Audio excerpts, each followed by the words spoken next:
आइए शुरू करते हैं। खनिज एवं ऊर्जा संसाधन। तो खनिज एवं ऊर्जा संसाधन टॉपिक में हम लोगों ने पहले ही दो टॉपिक पर चर्चा किया। खनिज क्या है और खनिज के प्रकार कौन कौन है। भारत में जो प्रमुख खनिज है जैसे लोहा, मैंगनीज, तांबा, एल्युमिनियम, अभ्रक, इन सब के बारे में चर्चा किया। और ऊर्जा क्या है, ऊर्जा के प्रकार कितने हैं, किन किन आधार पर ऊर्जा का वर्गीकरण किया गया है, इस टॉपिक को हम लोगों ने क्या किया पढ़ा है। और ऊर्जा संसाधन में एक टॉपिक पर हम लोगों ने चर्चा किया, वो है कोयला। गलत है सही।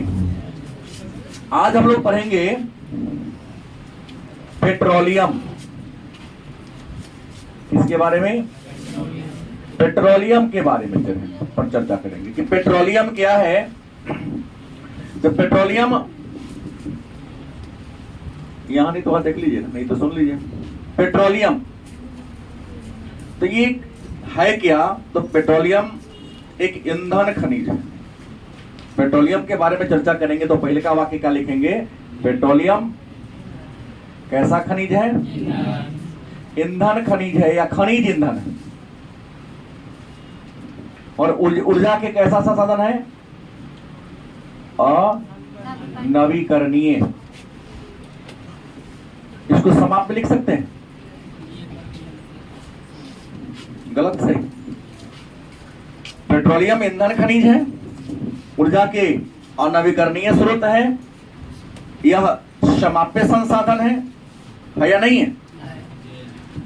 और इसके अलावे पेट्रोलियम ऊर्जा के परंपरागत स्रोत है। चार गो वाक्य तो हम ऐसे ही बना सकते हैं इसमें।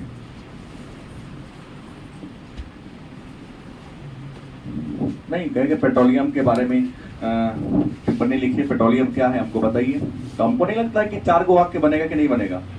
कि पेट्रोलियम ईंधन खनिज है, यह ऊर्जा के अनवीकरणीय या अचक्रीय स्रोत है, यह ऊर्जा के समाप्य संसाधन है, यह ऊर्जा के परंपरागत स्रोत है। कोई भी वाक्य गलत नहीं है और हटाया नहीं जा सकता। पेट्रोलियम दो शब्दों के मिलने से बना है। आप देखोगे पेट्रा प्लस ओलियम। पेट्रोलियम जो है दो शब्द, पेट्रा प्लस ओलियम, इन दो शब्दों के मिलने से पेट्रोलियम बना है। पेट्रोलियम कितने शब्दों के मिलने से बना है? दो, पेट्रा जोड़ ओलियम। अब सवाल होगा कि पेट्रा का मतलब क्या होता है? तो पेट्रा का मतलब होता है चट्टान। पेट्रा का मतलब क्या होता है? ओलियम का मतलब क्या होता है? तेल। पेट्रा का मतलब क्या होता है? चट्टान। और ओलियम का मतलब क्या होता है? मतलब वह तेल जो हमें चट्टान से प्राप्त होता है उसी को हम पेट्रोलियम या चट्टानी तेल भी कहते हैं। पेट्रोलियम चट्टान से मिलता है ना, धरती के अंदर। कौन चट्टान? तो अवसादी, अवसादी या परतदार।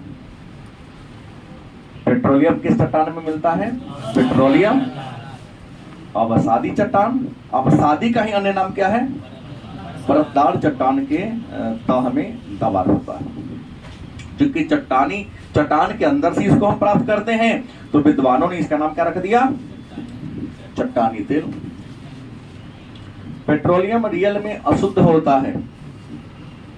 इसको तेल शोधनशाला में, भारत में लगभग 24 तेल शोधनशाला हैं छोटे बड़े।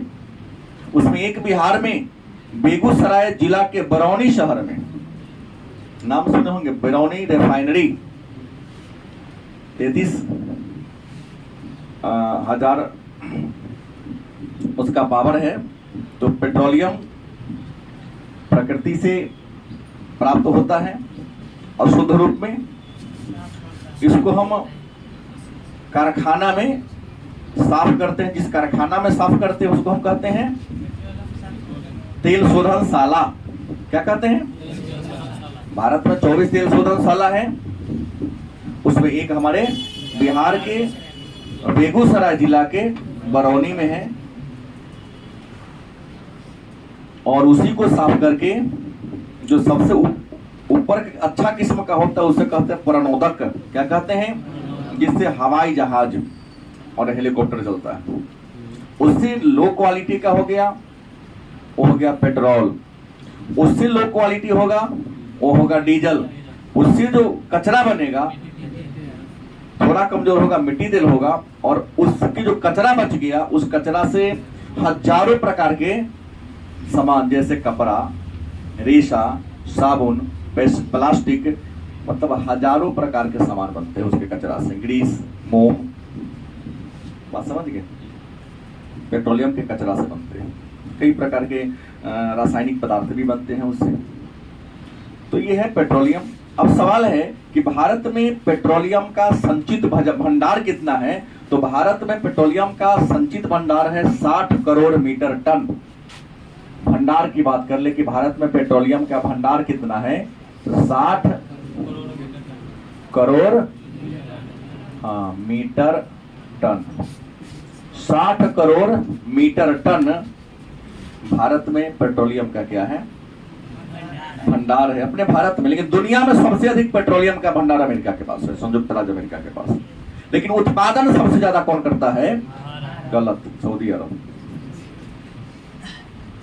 भंडारू रखा है, भविष्य में इसकी किल्लत होगी।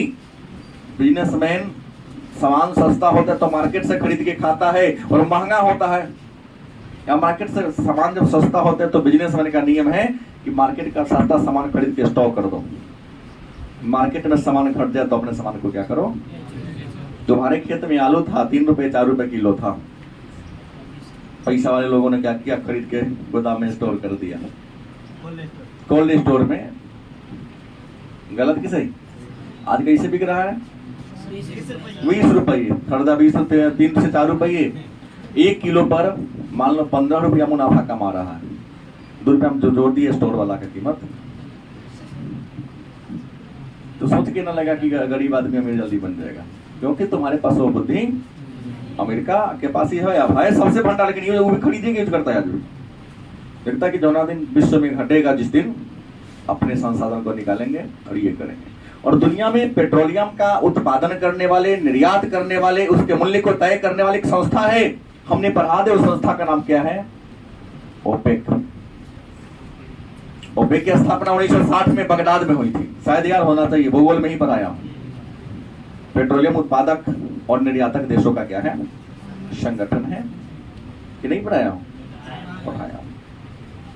विश्व का 1% पेट्रोलियम भारत के पास है। विश्व का कितना प्रतिशत पेट्रोलियम भारत के पास है? विश्व का 1% पेट्रोलियम भारत के पास है। कोई दिक्कत? अब सवाल होगा कि सर भारत में पेट्रोलियम मिलता कहां कहां है? तो मिलता कहां कहां इस बात को हम बाद में पढ़ेंगे। सबसे पहले ये जानेंगे कि भारत में पेट्रोलियम की प्राप्ति हुई कहां थी। तो एक राज्य है भारत का असम। असम एक जगह है डिगबोई। कौन है? हाँ, डिगबोई असम का एक गांव है। हाँ, डिगबोई असम का एक छोटा सा गांव है। कौन? डिगबोई। वहां सबसे पहले पेट्रोलियम के बारे में पता चला था। तो पेट्रोलियम का सबसे पहला कुआं अपने भारत में कहां खोदा गया था? पहले लोग कुआं खोदता था, क्योंकि टेक्निक भारत के लोगों के पास या विश्व के पास क्या था? नहीं था। कैसे कुआं में बाल्टी से पानी निकालते हैं, वैसा ही खोदा जाता था, बाल्टी से लोग खींचा करता था। हम अभी तो कुएं की बात को रहे हैं, तो कारखाना होगा ही, वही बात है। बाल्टी से निकाला करता था। टेक्नोलॉजी हमारा क्या हो गया? आगे बढ़ गया। तो कैसे हैंड पंप फैलाते हैं, मोटर से खींचते हैं, वैसे मोटर से खींचा जाता है। तो सबसे पहला डिगबोई में आया था, और डिगबोई में ही पेट्रोलियम को साफ करने का पहला कारखाना खुला था 1901 ईस्वी में। 1901 ईस्वी में डिगबोई में ही पेट्रोलियम को साफ करने का क्या किया गया था? कारखाना खोला गया था। गलत कि सही? लेकिन अब आपके मन में एक प्रश्न होगा कि सर भारत में पेट्रोलियम कहां कहां मिलता है? पेट्रोलियम उत्पादक क्षेत्र कौन कौन है? तो भारत में पेट्रोलियम उत्पादक क्षेत्र की बात करें तो सबसे ज्यादा है बॉम्बे हाई में। क्या है? अब कहिएगा बॉम्बे हाई क्या है, मैं नहीं जानता। तो बॉम्बे हाई एक जगह है जो अरब सागर में। बॉम्बे हाई क्या है? पेट्रोलियम उत्पादन करने वाला एक क्षेत्र है जो मुंबई शहर से 176 किलोमीटर दूर समुद्र के बीच में अरब सागर में। और मैं शायद पढ़ाया हूं, किसी भी देश के समुद्री तट रेखा से लगभग 200 किलोमीटर तक के इलाका तक जितना संसाधन होगा वह देश यूज करेगा, संसाधन यूज करेगा। उसका बाद होगा वो अंतरराष्ट्रीय होगा या दूसरा देश का होगा। 176 किलोमीटर वैज्ञानिकों ने पता लगाया कि यहाँ समुद्र के अंदर पेट्रोलियम का बहुत बड़ा क्या है, भंडार है। लेकिन भारत के पास टेक्नोलॉजी नहीं थी कि उसको खोदा जा सके। और समुद्र के अंदर कुआं थोड़ी ना खदाएगा, वहां तो पाइप लगाना पड़ेगा। अब पाइप को गाड़ने के लिए वहां 5 किलोमीटर गहरा समुद्र है लगभग, कोई सा टेक्नोलॉजी नहीं था। तो भारत सरकार ने जापान से एक बहुत बड़ा जहाज खरीदा था। उस जहाज का नाम था सागर सम्राट। सागर एक प्लेटफॉर्म है, बहुत बड़ा जहाज है, जापान से सरकार ने खरीदा था। और वहीं पर उस जहाज को क्या करते, खड़ा कर दिया, स्टे प्लेटफॉर्म बना दिया। और उसमें बड़ा बड़ा मशीन को क्या कर दिया, रखा गया। और मशीन की सहायता से वहां ड्रिलिंग छेद किया गया। और पूरा वहां से लेकर गुजरात और महाराष्ट्र तक पाइप बिछा हुआ है, मोटा पाइप। वहां से जहाज पर पेट्रोलियम निकलता है और पाइप एक समुद्र के माध्यम से पाइप बिछा दिया है। और गुजरात में जामनगर है और भी कई कारखाना है, साफ करने वाला वहां पर आता है, पेट्रोलियम साफ होता है और बनता है, हम यूज करते हैं। तो ये बॉम्बे हाई एक पेट्रोलियम उत्पादक क्षेत्र है जो कहाँ है, अरब सागर में है। पूछेगा सागर सम्राट क्या है, तो सागर सम्राट एक जलमंच है, एक प्लेटफॉर्म है। सागर सम्राट क्या है, कि जलमंच है। सागर सम्राट एक प्लेटफॉर्म है। अगर इसके बाद की अगर हम बात करें, दूसरा मेरे भारत में कहा मिलता है, एक और जगह का मैं नाम दूंगा, उसका नाम होगा राजस्थान। कौन होगा? राजस्थान क्या है, तो आपको पता है कि राजस्थान भारत का एक राज्य है। यहां भी बड़े पैमाने पर पेट्रोलियम की प्राप्ति होती है। और राजस्थान में एक जिला है बाड़मेर। कौन है? हाँ, तो राजस्थान के बाड़मेर जिला में बाड़मेर बेसिन पेट्रोलियम मैक्सिमम नदी घाटी में मिलता है। मन में होगा कि पेट्रोलियम बनता कैसे है, तो पेट्रोलियम को भी जीवाश्म ईंधन कहते हैं। मैं यहाँ शायद नहीं लिख सका हूं, लेकिन पेट्रोलियम क्या है, तो जीवाश्म ईंधन है। कैसा ईंधन है? अब कहिएगा जीवाश्म ईंधन, इसका नाम आपने क्यों कहा? तो एक जीव के अस्म से, अवशेष से इसका निर्माण होता है। जब समुद्र में जो जीव होता है उसका गुण है कि चलेगा तो झुंड में चलेगा। झुंड में जीव क्या होता है, चलता है। और जब झुंड में वह जीव चलता है, यहाँ ठीक है, समुद्र में जब वह जीव क्या होता है, चलता है, तो यहाँ पर होता क्या है, अचानक समुद्र में जीव चल रहा है और चलने के क्रम में क्या आ गया, पानी के साथ अवसाद आया। अवसाद पूरे जीव को क्या कर दिया, ढक दिया। तो चट्टान के नीचे क्या चला गया, पूरा जीव जब तो दब गया। दब गया तो दाब बढ़ेगा, तो ताप बढ़ेगा, ताप बढ़ेगा और ऑक्सीजन तो है नहीं, उसी में सब क्या होगा, मर जाएगा। अब मर के और तरल के रूप में क्या होता है, तब्दील हो जाता है, बदल जाता है, वही पेट्रोलियम बन जाता है। मतलब जीव जंतु के दबकर मर जाने से ही पेट्रोलियम बनता है। तो इसलिए मैक्सिमम जो पेट्रोलियम होगा वह नदी घाटी में होगा, ना समुद्र के किनारे होगा। क्योंकि जीव तो समुद्र में होगा, ना नदी घाटी में होगा। हम कहेंगे हिमालय क्षेत्र में जाएंगे तो कहाँ मिलेगा, जब भी मिलेगा तो यही मिलेगा आपको। तो बाड़मेर बेसिन में पेट्रोलियम के कई कारखाना है, जगह है, जैसे मंगला, भाग्यम, ऐश्वर्या, मंगला, भाग्यम, ऐश्वर्या। राजस्थान के प्रमुख तेल उत्पादन करने वाला कुआं है जो कहाँ है, बाड़मेर बेसिन में। और कियन एनर्जी एक कंपनी है जो राजस्थान के सारे पेट्रोलियम को क्या करता है, उत्पादन करता है। हालांकि सबसे अधिक बॉम्बे हाई से होता है। अपने देश में जितना पेट्रोलियम का उत्पादन होता है उसका लगभग 40% बॉम्बे हाई से मिलता है। हालांकि बॉम्बे हाई के अलावे एक बहुत बड़ा तेल का भंडार भारत सरकार को मिला है, लेकिन वह इतना गहराई में निकालना संभव, मतलब बॉम्बे हाई से दक्षिण, मैंने मुंबई शहर से दक्षिण और पश्चिम लगभग वह भी 250 किलोमीटर अंदर समुद्र में है, लेकिन वहां जल की गहराई थोड़ा सा ज्यादा है और ऐसा प्लेटफॉर्म मेरे पास। हाँ, लेकिन हमारी जो वर्तमान सरकार है उस दिशा में खूब काम कर रही है। टेक्नोलॉजी के रूप में हमारे अपग्रेड हो रहे हैं, तो संभव है कि आने वाले दिनों में उसका यूज होगा। तो हम पेट्रोलियम के क्षेत्र में धीरे धीरे आत्मनिर्भरता प्राप्त करेंगे, क्योंकि एक बात देख रहे हैं कि आज जो भी हर प्रकार की गाड़ी बैटरी से चलने वाला बन रहा है, आने वाले दिनों में सोलर प्लेट से होगा।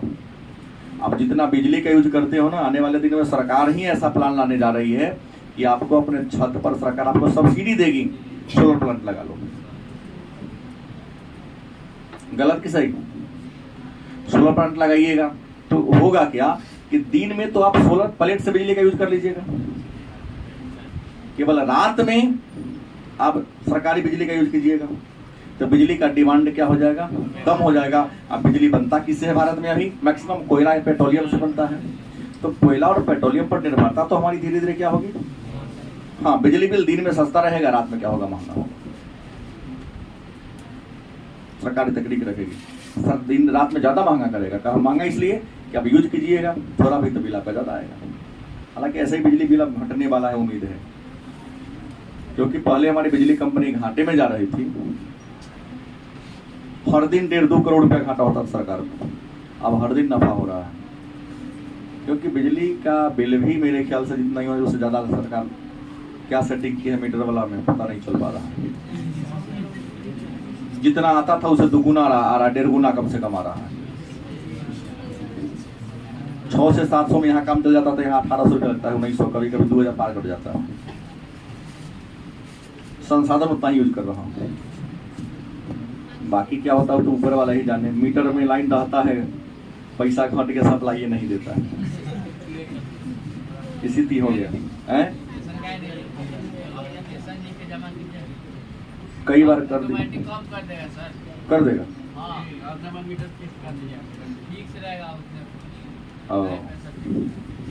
चलिए, तो ये है राजस्थान का बाड़मेर। इसके अलावा तीसरा जो पेट्रोलियम का हुआ है गुजरात। कौन है? देखिए, राजस्थान भी समुद्र के किनारे है कि नहीं, गुजरात भी समुद्र के किनारे है।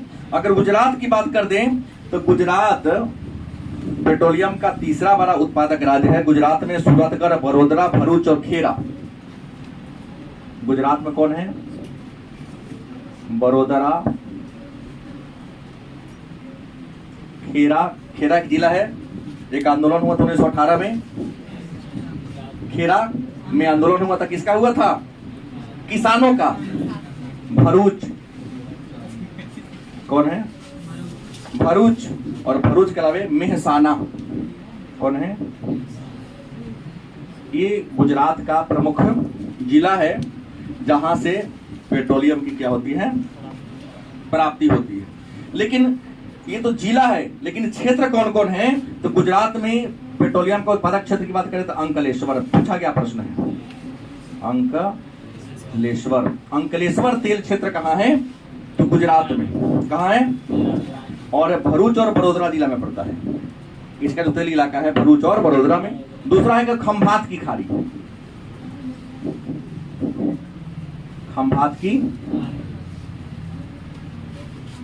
बड़े पैमाने पर तेल है। और उसके बाद मेहसाना, कलोल, नौगांव। मेहसाना, कलोल, नौगांव, ये जो पेट्रोलियम उत्पादक इलाका है कहाँ है? गुजरात। तो याद इस बात को रखना है वस्तुनिष्ठ के लिए कि मंगला, भाग्यम और ऐश्वर्या क्या है, ये ना किसी का नाम लिख लीजिएगा। ये हमारे राजस्थान में पेट्रोलियम उत्पादक इलाका है, पेट्रोलियम का कुआं है। और अंकलेश्वर किस लिए प्रसिद्ध है? तो पेट्रोलियम के लिए। कहाँ है? तो गुजरात में। ये ऐसे पूछेगा अंकलेश्वर तेल क्षेत्र का संबंध किस राज्य से? तो गुजरात से। मेहसाना कहाँ है? तो गुजरात में। खंभात की खाड़ी कहाँ है? तो गुजरात में। कलोल, नौगांव कहाँ है? गुजरात में। क्यों प्रसिद्ध है? तीसरा अगर हम चौथा की बात कर ले, असम की बात कर ले, जो पहला था लेकिन हमने बाद में लिखा इसका, असम की बात कर ले। असम का नाम अब क्या हो गया है? असोम। असम का नाम क्या हो गया है? असोम हो गया है। तो असोम में भी बड़े पैमाने पर पेट्रोलियम की प्राप्ति होती है। और असोम में नंबर 1 में आ जाएगा ब्रह्मपुत्र घाटी। कौन घाटी? ब्रह्मपुत्र घाटी। ब्रह्मपुत्र घाटी के अलावे डिगबोई। ब्रह्मपुत्र घाटी में कौन कौन है? डिगबोई है, नाहरकटिया है। ब्रह्मपुत्र घाटी में कौन कौन तेल है? तो डिगबोई। कौन है? डिगबोई, नाहर कटिया, नून माटी, मोरान। हाँ, नून माटी जगह है, पेट्रोलियम का कुआं है। इसी नून माटी से लगभग 732 किलोमीटर लंबा पाइप बना हुआ है, जो बिहार में बरौनी में आता है। धरती के अंदर अंदर पाइप है लोहा वाला, इसी नून माटी से आता है और नाहर कटिया से आता है। कहाँ? बरौनी। और बरौनी कारखाना को पेट्रोलियम मिलता है और यह क्या करता है? साफ करता है। इसके अलावे और भी है हंगरीजन रुद्र सागर। हंगरीजन रुद्र सागर, लकुआ। ये असम के ब्रह्मपुत्र घाटी में, क्योंकि ब्रह्मपुत्र नदी असम राज्य से होकर प्रवाहित होती है। और अब ब्रह्मपुत्र नदी के कई नाम है, जानते हैं आप लोग। तिब्बत में शांगपो कहते हैं, चीन में दिहांग कहते हैं, तो भारत में इसको ब्रह्मपुत्र कहते हैं। और यही बांग्लादेश में चलता है, इसका नाम क्या हो जाता है? रंजन बताएंगे। बांग्लादेश में ब्रह्मपुत्र नदी का क्या नाम है? मेघना नाम। एक नदी तो वही है, अलग अलग देश में नाम अलग अलग है। तो ब्रह्मपुत्र तो असम में भी बहती है ना। तो असम राज्य में जो ब्रह्मपुत्र नदी के किनारे वाला इलाका है, घाटी मतलब क्या? नदी के किनारा वाला, ये है ब्रह्मपुत्र का डिगबोई, नाहरकटिया, नोनमाटी, मोरान, हंगरीजन, रुद्र सागर और लकुआ तेल क्षेत्र कहाँ है? असम में। इसी असम में ही एक और नदी है, सुरमा। कौन है? हाँ, सुरमा घाटी। कौन है? तो ब्रह्मपुत्र घाटी तेल क्षेत्र किस राज्य में है? और ब्रह्मपुत्र घाटी में कौन कौन है? ये सारा मैंने कह दिया आपसे। कहीं पूछ दे 2 नंबर में, इतना तो गेस में नहीं लिखने का ना, क्योंकि गेस में सारा लिखना शुरू करने तो बच्चा गेस देके छोड़ देगा, नहीं पड़ेगा। बाप रे, पूरा किताबें हो गया। 70% सही प्रश्नों का उत्तर देने के लिए कॉपी का सहारा आपको लेना पड़ेगा, क्योंकि कॉपी में मैक्सिमम बात किताब का मैंने आपको लिखाया। तो सुरमा घाटी भी असम में है। और सुरमा घाटी में जो प्रमुख तेल क्षेत्र है वह है बदरपुर, पथरिया, बदरपुर, पथरिया, उसके बाद राजगढ़। क्या है? राजगढ़। बदरपुर, पथरिया, राजगढ़। और इसके अलावे समीमपुर, मछड़िया। समीमपुर और मछड़िया। ये जो तेल क्षेत्र है वह असम राज्य के सुरमा नदी घाटी क्षेत्र में क्या होता है? पड़ता है। इसके अलावे भी और भी छोटे मोटे तेल उत्पादक क्षेत्र है, लेकिन फेमस आपका ये है। उम्मीद है अगर आपसे प्रश्न किया जाए तो आप लोग लिखने में क्या है? सक्षम जरूर होइएगा कि भारत में पेट्रोलियम उत्पादक क्षेत्र कौन कौन है। तो क्षेत्र पूछेगा 2 नंबर का, तो लिखेंगे भारत में पेट्रोलियम के उत्पादक क्षेत्र बॉम्बे हाई, राजस्थान, गुजरात और असम। हाँ, प्रश्न अगर पूछ दे कि बॉम्बे हाई क्या है, तो आपको जो मैंने चर्चा किया बताना पड़ेगा। फिर पूछेगा पेट्रोलियम क्या है, तो वही जितना बात मैंने डाला चर्चा कर देंगे, भारी बात तो नहीं है। फिर पूछेगा गुजरात के प्रमुख तेल क्षेत्र कौन कौन है, तो गुजरात में है ना, गुजरात के बड़ौदा जिला, विखेरा, भरूच और मेहसाना में अंकलेश्वर तेल क्षेत्र, खंभात की खाड़ी तेल क्षेत्र, मेहसाना, करोल और नौगांव तेल क्षेत्र कहाँ पड़ता है? इन सबको लिख के 2 नंबर आप प्राप्त कर सकते हैं। फिर असम के ब्रह्मपुत्र घाटी के प्रमुख तेल क्षेत्र कौन है दोस्त? अब देखेंगे ब्रह्मपुत्र घाटी के प्रमुख तेल क्षेत्र निम्नलिखित हैं। अरे पूरा लिखना जरूरी नहीं, लेकिन 2-4 लिख देना भी कम बात नहीं है। फिर पूछेगा सुरमा घाटी तेल क्षेत्र, वस्तुनिष्ठ में भी डाल सकता है कि सुरमा घाटी के प्रमुख तेल क्षेत्र कौन कौन है या कौन नहीं है। तो है तो यही ना, तो इसके अलावा इसमें से कौन डाल देगा? नहीं होगा, ये तो ब्रह्मपुत्र घाटी का है। तो वस्तुनिष्ठ को भी चेंज करने का तरीका हो सकता है। भारत में तेल शोधनशाला की बात करें, हमने कहा तेल शोधनशाला, तेल शोधनशाला, ये तेल शोधनशाला है क्या? तो जहां पर पेट्रोलियम की सफाई होती है ना, तो पेट्रोलियम की सफाई जहां पर होती है उसी को हम कहते हैं तेल शोधन। वह स्थान जहां पर पेट्रोलियम की सफाई की जाती है उस स्थान को क्या कहते हैं? तेल शोधनशाला कहते हैं। और हालांकि इसका नाम दिया नहीं है, आपकी पुस्तक के अनुसार भारत में तेल शोधनशाला कितने हैं? 23 तेल शोधनशाला। कितने हैं? 23 तेल शोधनशाला है। इस 23 में अगर हम वर्गीकरण की बात करें तो 18 जो है वह सरकारी है। 18 कितने हैं? सरकारी है। 3 जो है वह निजी क्षेत्र का है, प्राइवेट है। 18 3 कितना होता है? 21। अब बच गया कौन? 2 बच गया। तो संयुक्त क्षेत्र की कंपनी, किसी एक इसका मालिक नहीं है, एक से अधिक इसके मालिक है।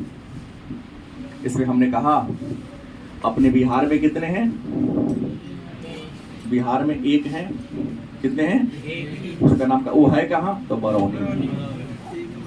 अब बरौनी तेल शोधनशाला को पेट्रोलियम की प्राप्ति कहां से होती है? तो असम के नून माटी और नाहर कटिया से। नून माटी और नाहर कटिया, इस दोनों से बिहार को बरौनी तेल शोधनशाला को क्या मिलता है? कच्चा तेल मिलता है। फिर कहता है प्राकृतिक गैस। एक प्रश्न क्या आता है? प्राकृतिक गैस। तो जहां पर पेट्रोलियम का कुआं है ना, पेट्रोलियम के कूप से ही, कुआं से एक गैस मिलता है, उसी गैस को हम कहते हैं प्राकृतिक गैस। इनकी दूसरा जगह से मिलता है। जहां पर पेट्रोलियम का क्या है? कुआं है, कारखाना से नहीं, कुआं से ही एक गैस मिलता है, उसी गैस को हम कहते हैं प्राकृतिक गैस। और अब प्राकृतिक गैस के कितने रूप हैं? तो प्राकृतिक गैस को हम 2 रूप में यूज करते हैं, आपको पता होगा। एक है CNG और दूसरा कौन है? LPG। पेट्रोलियम का जहां पर कुआं है ना, उसी पेट्रोलियम के कुआं से ही हमें प्राकृतिक गैस की भी प्राप्ति होती है। तो इसको ये सब लिखने की कोई जरूरत नहीं है, एक लाइन में जान ले कि जहां पर पेट्रोलियम का कुआं है वहीं से हमको। तो प्राकृतिक गैस कितने रूप में मिल रहे हैं आपको? क्या नाम है? Compressed natural gas. इसको सिलेंडर में भर के हम वाहनों का में यूज कर, ईंधन के रूप में, वाहन में ईंधन के रूप में करते हैं कंप्रेस्ड नेचुरल गैस, मतलब द्रवित पेट्रोलियम गैस। और LPG लिक्विफाइड पेट्रोलियम गैस, इसका प्रयोग हम सिलेंडर में भर के खाना पकाने में करते हैं। नहीं, यहाँ गोबर गैस थोड़ी ना, हम तो प्राकृतिक गैस की चर्चा कर रहा हूँ। कभी के लिए? अच्छा, बरौनी में पहले वगैरह खुल रही तेल शोधनशाला ही खुला, तुम्हारा कहना गलत नहीं, क्योंकि मैं तो कई बार बरौनी गया हूँ। बरौनी में रोड से इस पार देखोगे तो बरौनी रिफाइनरी, इस बार तो हिंदुस्तान फर्टिलाइजर्स लिमिटेड बरौनी में। दोनों ठीक है, आप जो लिखे चलेगा। कहीं लिखेगा बरौनी में कौन है तो दोनों है, या A B आंसर दे दिया होगा, C ऑप्शन, तो आपको दोनों देना पड़ेगा। मतलब बरौनी में उर्वरक का कारखाना है, उसका नाम क्या है? Hindustan Fertilizers Limited. और बरौनी में ही क्या है? तेल शोधनशाला भी है। गलत से तो आप दोनों याद करके रखें। और वहां प्लास्टिक फैक्ट्री भी है, क्योंकि पेट्रोलियम से जो कचरा बनेगा, कचरा से तो बनेगा नहीं। तो बिहार का एकमात्र जिला कौन? बेगूसराय, जो औद्योगिक जिला है। पूछा गया प्रश्न है कि बिहार का औद्योगिक जिला कौन है? वहां कई कारखाना है, बड़का बड़का, 2 आप लोग जानिए रहे हैं, एक रिफाइनरी वाला और हिंदुस्तान फर्टिलाइजर्स लिमिटेड जो उर्वरक का कारखाना है। ये बड़े बड़े कारखाने, ये बात है। अब कहिए देखो, चाहे CNG हो चाहे LPG हो, महकता हुआ गंधहीन रंगहीन गैस है, लेकिन अति ज्वलनशील गैस है। लीक हो गया, सलाई मार दिए, स्वाहा। कुछ ही देर में। प्रतियोगिता परीक्षा में प्रश्न आता है तो ये गंधहीन गैस है, रंगहीन गैस है, तो पता के ना चलेगा, गंध नहीं वो लीक कर गया पते नहीं चलेगा। तो उसमें एक महकने वाला पदार्थ मिलाया जाता है। उम्मीद है रंजन हमको इसका उत्तर दे पाएगी। यही व्यवहारिक प्रश्न प्रतियोगिता परीक्षा में आता है। नहीं बताएंगे, मैं ही बता दे रहा हूं। Methyl मर्केप्टन,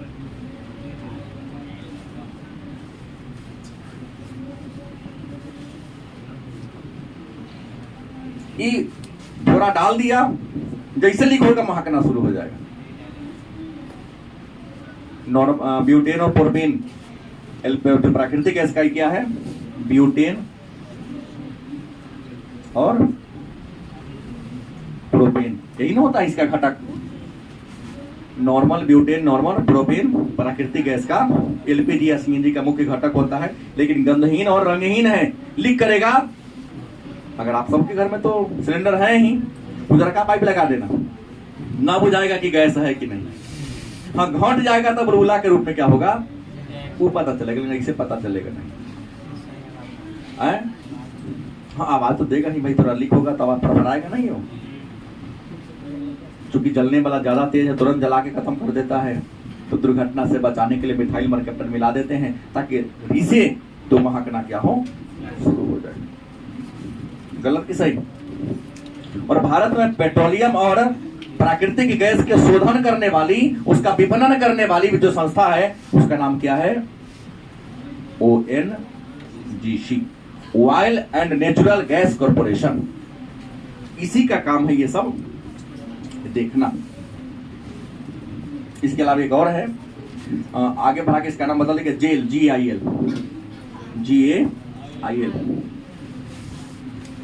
gas Authority of India Limited. Gas Authority of India Limited, ये तो हमने कहा था 1956 में आया था। गलती की सही? 1984 में आया था। अब ये जान लिए तो एक और जान लिए, नाभिकीय ऊर्जा क्या है? मेन नहीं है, उसका छोटा मोटा से परिभाषा जानना है। उसका क्या है? नाभिकीय ऊर्जा। इसको हम परमाणु ऊर्जा भी कर दे।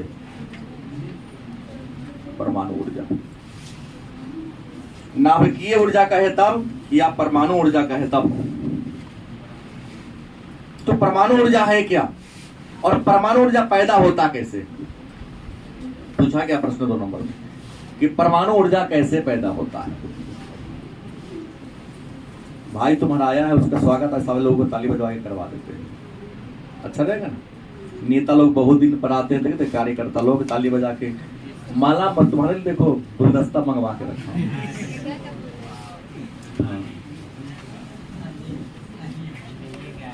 है। ऊपर से लाइए कहेगा, सब लोग खड़ा हो जाइएगा, क्लास में इन करेगा, ताली बजा दीजिएगा स्वागत में। उसके कॉलेज में 1 महीना से परीक्षा चल रहा था ना, बुझे। मैंने कहा कि नाभिकीय ऊर्जा की चर्चा मैं कर दूं कि नाभिकीय ऊर्जा क्या है। तो नाभिकीय ऊर्जा का नाम परमाणु ऊर्जा। देखो, हमारे प्रकृति में कुछ परमाणु खनिज है, बहुत सारे हैं, लेकिन उन परमाणु खनिजों से जो हम ऊर्जा प्राप्त करते हैं, जैसे जो परमाणु खनिज है उसकी खासियत है वो धरती में स्वतंत्र रूप में है और उसमें से अदृश्य किरणें निकलता है, अल्फा बीटा गामा। वो किरण हमको दिखाई। तो परमाणु खनिज जैसे यूरेनियम और थोरियम की बात करते हैं। क्या बात करते हैं? यूरेनियम व थोरियम। और एक पता है ना कि थोरियम का सबसे बड़ा भंडार इंडिया के पास है। केरल के समुद्र के किनारे जो बालू का तट है, बालू है ना, उसी बालू में थोरियम, इस गैस का नाम है मोनाजाइट। और बिहार में जादूगोडा, झारखंड में चला गया है। अब जादूगोडा किसके लिए फेमस है? यूरेनियम के लिए। तो प्रश्न, यूरेनियम और थोरियम परमाणु खनिज है। इन परमाणु खनिज को सिलेंडर में क्या करते हैं? रख देते हैं। क्या करते हैं? रख देते हैं। और परमाणु खनिज से कुछ अदृश्य किरणें निकलती हैं, उसका नाम है अल्फा बीटा गामा। तो जब सिलेंडर में भर दोगे उसमें से किरण निकलेगा, तो उस सिलेंडर से किरण को बाहर निकलने का मौका मिलेगा? तो किरण निकलेगा जैसे सिलेंडर हुआ। मान लो कि क्या हुआ, बहुत मजबूत सिलेंडर होता है, इसमें रख दिया, इसमें यूरेनियम रख दिए और हमने क्या रख दिया, थोरियम रख दिया, मात्रा इसमें डाल दिया। जैसे रखेंगे तो इसमें से भी रे निकलेगा, इसमें से भी निकलेगा तो इसमें दीवार में क्या करेगा, टकराएगा तो गर्मी पैदा होगी। गर्मी क्या होगा, ऊर्जा है, और उसी ऊर्जा से जब बिजली बना लेते हैं तो उसे हम क्या कहते हैं, परमाणु ऊर्जा। क्या कहते हैं, परमाणु ऊर्जा के नाम से जानते हैं। और भारत में धारवाड़ चट्टानों में, भारत में जो परमाणु ऊर्जा है, क्या परमाणु ऊर्जा कहाँ मिलता है, धारवाड़ क्रम की चट्टान में। कहाँ मिलती है, धारवाड़ क्रम के चट्टान में परमाणु ऊर्जा मिलता है। और भारत के राज्य की बात करें कि भारत के किन किन राज्यों में, तो झारखंड, राजस्थान और तमिलनाडु। कहाँ है, झारखंड, राजस्थान व तमिलनाडु, इन राज्यों में बड़े पैमाने पर परमाणु खनिज की क्या होती है, प्राप्ति होती है। हमने पहले कह दिया। इसके अलावा केरल भी आप दे सकते हैं ना, केरल में जो बालू का किनारा, वहां मोनाजाइट मिलता है, जहाँ थोरियम का भंडार है। इन राज्यों में बड़े पैमाने पर परमाणु ऊर्जा की क्या होती है, प्राप्ति होती है। और विश्व के वर्तमान में 6 परमाणु ऊर्जा संपन्न देश है। कौन है, और भारत उसमें है। परमाणु ऊर्जा संपन्न देश संसार में कितने हैं, उसमें हमारा भारत का भी नाम आता है। भारत में परमाणु ऊर्जा के क्षेत्र में काम करने के लिए 1948 में एक संस्था बनी थी, परमाणु ऊर्जा के में करने के लिए 1948 में। उसका नाम था टाटा, नहीं भाई, टाटा एटॉमिक एनर्जी कमीशन। 48 में बना था टाटा एटॉमिक एनर्जी कमीशन। इसी का नाम बदल दिया गया, इसी का नाम बदल दिया गया 1967 में, बार्क कर दिया गया, BARC, भाभा परमाणु ऊर्जा संस्थान। क्योंकि भारत में परमाणु ऊर्जा के पुरोधा होमी जहांगीर भाभा है। यही भाभा जिनको नेहरू जी की हल्की सी गलती के कारण जान से हाथ धोना पड़ा था।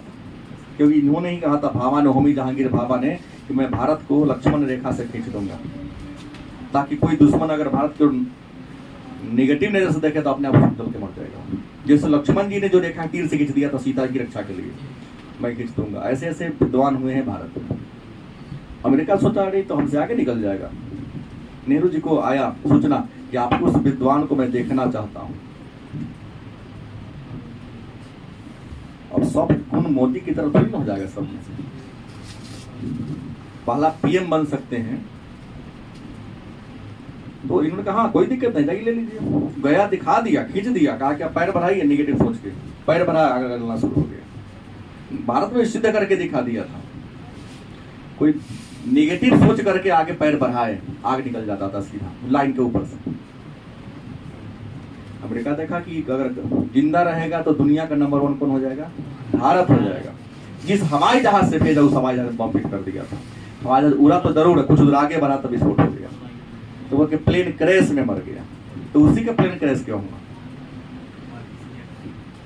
है, दूसरा का क्यों नहीं हुआ? बिपिन रावत में तो थोड़ा पुराना था, या हो सकता कोई षड्यंत्र रचा हो, मैं कुछ नहीं कर सकता हूँ। भारत के पहले CDS, तो योग्य लोगों को इस राजनीति में रहने नहीं दिया जाता है। नहीं तो आज भारत कहीं और होता, दुनिया का नंबर 1 मेरा इंडिया होता पावर में, शायद। गलत कि सही? और इसी के यहीं से शुरू हुआ। तो हमारा चंद्रयान मिशन 3 जब सफल हो गया तो कुछ लोग कमेंट लिखे फेसबुक पर कि इस सब योगदान नेहरू को जाना चाहिए। बेवकूफों को ये पता नहीं है, तो इसका मतलब शुरुआत करेगा वो तो अपना बाप के नाम दे देगा, नहीं देगा। राजनीति में बाबा के नाम दे देता है, लेकिन काम वो करेगा तो अपना बाप के नहीं, हम किए ना घर, हमने बाबूजी कहाँ कुछ किए मेरे लिए। विडंबना है भारत का। ये बार्क आ गया। अब सवाल होगा आपके मन में कि सर भारत में परमाणु ऊर्जा के कारखाना कई गो है और कहां कहां है? तो भारत में परमाणु ऊर्जा का पहला कारखाना खुला था नंबर 1 में तारापुर। कहां खुला था? और तारापुर कहां है? महाराष्ट्र में 1969 में खुला था। 1400 मेगावाट इसकी क्षमता है।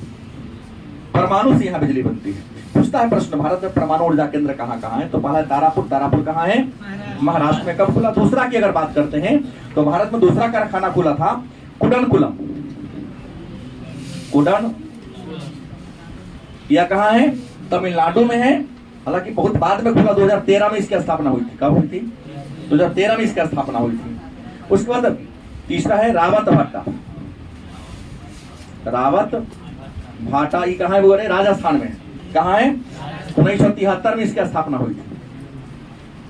चौथा है कैगा। चौथा कौन है? कैगा।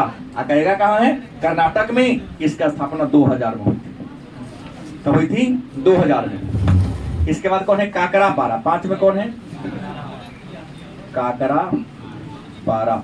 और काकरापारा की स्थापना कब हुई थी? तो काकरापारा 1993 में आया था। और काकरापारा कहाँ है? गुजरात में है। कहाँ है? और उसके बाद है नरौरा। छठा में कौन है? नरौरा।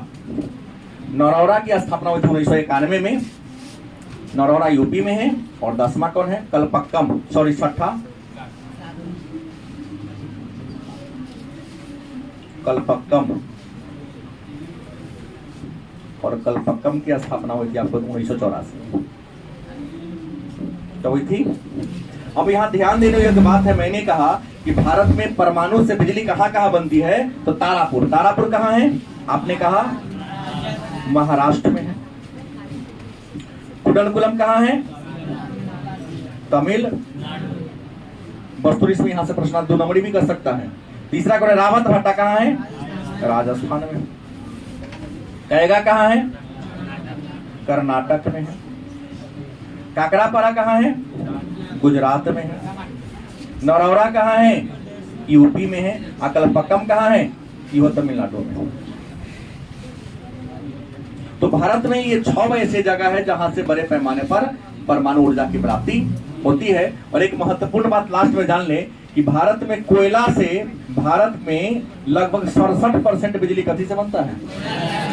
आज भी कोयला से बनता है। और परमाणु से अगर बिजली की बात करें तो परमाणु से मोटा मोटी वही 4% के आसपास ही बिजली बनती है। इसको आगे बढ़ाने की बात चल रही है, लेकिन लोग विरोध कर रहे हैं क्योंकि परमाणु ऊर्जा जितना भले ही ठीक ठाक है लेकिन खतरनाक उससे कई गुना ज्यादा है। क्योंकि अगर विस्फोट हो गया तो देश की आधी आबादी को लपेट लेगा। गलत कि सही? तो लोग विरोध कर देता है कि फटेगा। जापान में अगर फट गया था, कोई मशीन बंद हो गया तो इसमें जो जहर निकलेगा मिनटों में कितना मुआ देगा। और इससे निपटने की औकात हमारे पास अभी। हालांकि सरकार बार बार दुहाई दे रही है कि हमारा जो सिलेंडर है इतना मजबूत है। देखिए इंडिया के मोबाइल पटक तो तैयो ना फूटता है। चाइनीज थोड़ी ना है कि पटाखे दुकान तक ही गारंटी रहता है। सिलेंडर इतना ज्यादा स्ट्रॉन्ग है कि फटने उठने वाला, लेकिन फिर भी लोगों के मन में डर है जो आगे बढ़ने का नाम नहीं चल रहा है। अब हवा से जो बिजली बन गया पवन ऊर्जा कहेंगे। और पवन ऊर्जा सबसे अधिक कहाँ है? आपके गुजरात में है, राजस्थान में है, और कहाँ? पश्चिम बंगाल में है और तमिलनाडु में। सूर्य से जो ऊर्जा बना ली है उसे क्या कहेंगे? सौर ऊर्जा। और सोलर प्लेट से माध्यम से करते हैं। धरती के अंदर गहराई खोदोगे ना तो गर्मी बढ़ता है। तो पृथ्वी के अंदर जो गर्मी है उससे जो हम ऊर्जा प्राप्त करते हैं उसे हम कहते हैं कौन ऊर्जा? भूतापीय ऊर्जा। और समुद्र में जो लहर बनता है उस लहर से अगर हम बिजली बना लेते हैं, बनता है इंडिया में भी, उसको कहते हैं ज्वारीय ऊर्जा। जो पूरा कचरा है उस पूरा कचरा से जो बिजली बना लेते हैं।